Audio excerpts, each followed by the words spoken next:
Om Swastiastu, warganet yang budiman dimanapun berada. Kali ini saya akan membacakan kembali tentang babat dalam, yaitu para putra Ide Dewa Agung Made.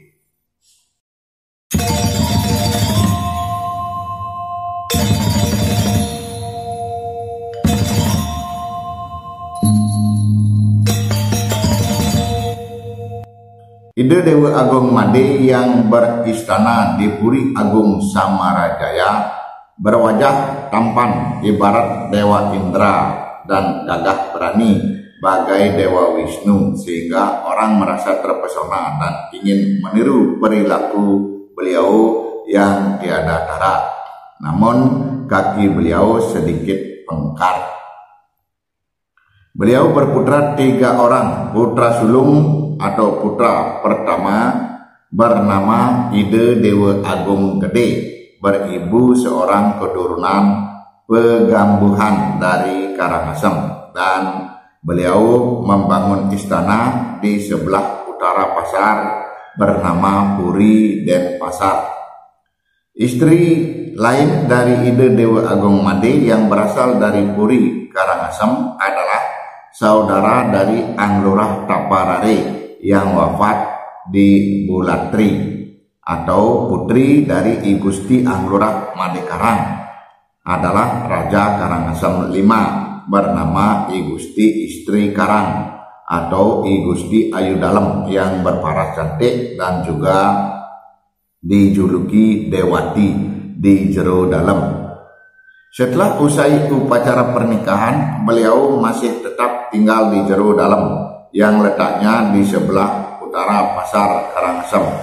Setelah lama berbulan madu dan lama tinggal di Karangasem, baru beliau kembali ke Puri Agung Samarajaya Klungkung. Perpindahan ke Semarapura bersama seorang pendeta bernama Ide Pedande Gedewayan Pidade yang bertempat di Geria Pidade hingga seketurunan sampai saat ini. Setelah lama beliau menikah dan belum mempunyai putra, maka permaisuri Raja I Gusti Istri Karang menjadikan Ide Dewa Agung Gede sebagai anak angkat dengan upacara selengkapnya. Putra nomor 2 bernama Ide Dewa Agung Dimadie, beribu dari Gunakse, yang kemudian diambil sebagai anak agung oleh istri raja dari Mengwi, keturunan Anglurah Agung Kalanganyar. Putra paling bungsu bernama Cokorde Ketutrai yang tinggal di Puri Agung Samarajaya Klungkung dan kemudian pindah ke Puri Akah. Saya akan bacakan pertikaian antar saudara Ide Dewa Agung Gede dengan Ide Dewa Agung Dimadie. Pertikaian antar saudara Ide Dewa Agung Gede dengan Ide Dewa Agung Dimadie. Terjadi pertikaian antara 2 kakak beradik Ide Dewa Agung Gede di Puri Denpasar dan Ide Dewa Agung Dimadie di Puri Agung Samarajaya, yang sesungguhnya rukun bersaudara bagai matahari dan bulan, sama-sama menyinari dunia untuk kesejahteraan masyarakat. Ide Dewa Agung Dimadie sebagai adik sangat setia dan bakti terhadap kakanda Ide Dewa Agung Gede, bagai sujud bakti Sang Laksamana kepada kakaknya Sang Ramadewa dalam cerita Ramayana. Kakanda bersikap hormat terhadap adiknya. Setiap adiknya menghadap kakaknya Ide Dewa Agung Gede di Puri Denpasar, beliau akan turun menyambut adinda sambil memperbaiki kampung, menyapa dengan ramah serta mempersilahkan duduk. Demikian juga Ide Dewa Agung Dimadie sebagai adik akan mematuhi segala perintah kakaknya. Perilaku beliau berdua sebagai kakak beradik sangat rukun. Demikian juga mengenai pembagian harta benda pusaka kerajaan dan rakyat sangat adil. Keris pusaka si Ganja Dungkul menjadi bagian Ide Dewa Agung Gede. Pada suatu ketika tiba masa huru-hara, masa Kaliyuga di kerajaan Kelungkung. Terjadi permusuhan di antara dua bersaudara yang dipicu oleh persoalan kecil. Pada suatu waktu Ide Dewa Agung Gede mengadakan sabungan ayam kecil di halaman Puri Denpasar, dan beliau hadir dan duduk di atas kursi singgasana. Tidak berselang beberapa saat, datang adik beliau Ide Dewa Agung Dimadya yang sedianya untuk menghadap sambil ikut bermain sabungan ayam. Para pemain sabungan serempak turun ketika Ide Dewa Agung Dimadya datang, tetapi Ide Dewa Agung Gede tidak acuh dan diam tanpa menyapa adiknya. Akhirnya Ide Dewa Agung Dimadya duduk dan ikut bertaruh dengan para pemain lainnya dalam sabungan itu. Ide Dewa Agung Dimadya memperhatikan wajah dan sikap kakaknya, Ide Dewa Agung Gede, yang tidak seperti biasanya. Keadaan ini mengakibatkan Ide Dewa Agung Dimadya merasa tersinggung, lalu berdiri dan beranjak pulang tanpa mohon diri kepada kakaknya. Langsung menuju istana di Puri Agung Samarajaya. Di Puri beliau berbaring dengan merapatkan wajah pada bantal sambil mengenang sikap kakaknya yang tidak menyenangkan, mungkin menaruh sakit hati.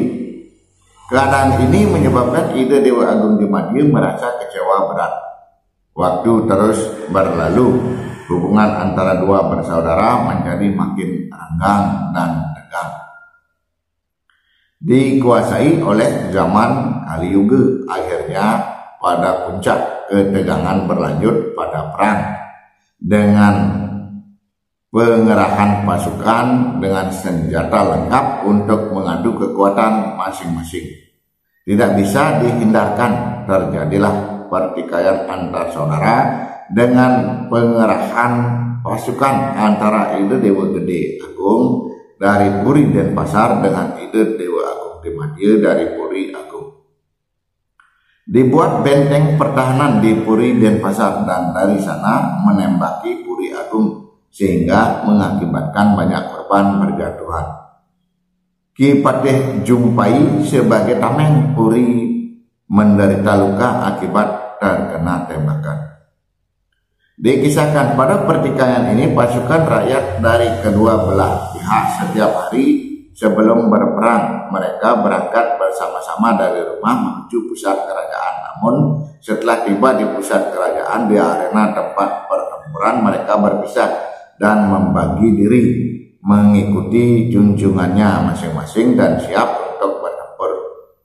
Mereka tetap bertempur dengan semangat untuk membela junjungannya walaupun melawan musuh yang masih merupakan sanak keluarga. Menjelang petang setelah perang usai, mereka kembali berkumpul pulang bersama ke rumah tanpa melihat apakah tadi adalah musuh atau teman seperjuangan. Apabila ada di antara sanak keluarga yang meninggal dan luka akibat perang, mereka akan mengusung bersama dan saling jenguk-menjenguk, menyatakan ikut berduka. Keadaan ini terjadi berlarut-larut dan menyebabkan kemurungan di antara laskar masing-masing tanpa bisa menghindar. Ada yang memberikan petuah, sudahlah, kita ini bertempur untuk membela junjungan kita masing-masing. Sudah merupakan takdir yang widih seseorang yang gugur di medan perang dengan gagah berani karena mematuhi perintah junjungannya. Sebagai seorang ksatria, konon akan diterima di surga dan akan disayang oleh Dewa Wisnu jika menjelma nanti menjadi turunan ksatria utama, bahagia, kaya, banyak rakyat. Demikian petuahnya menyebabkan para laskar kembali bersemangat untuk membela junjungan masing-masing. Warganet yang budiman, begitu dulu saya akan melanjutkan masih tentang pertikaian perang saudara terus berlanjut berkepanjangan. Saya akan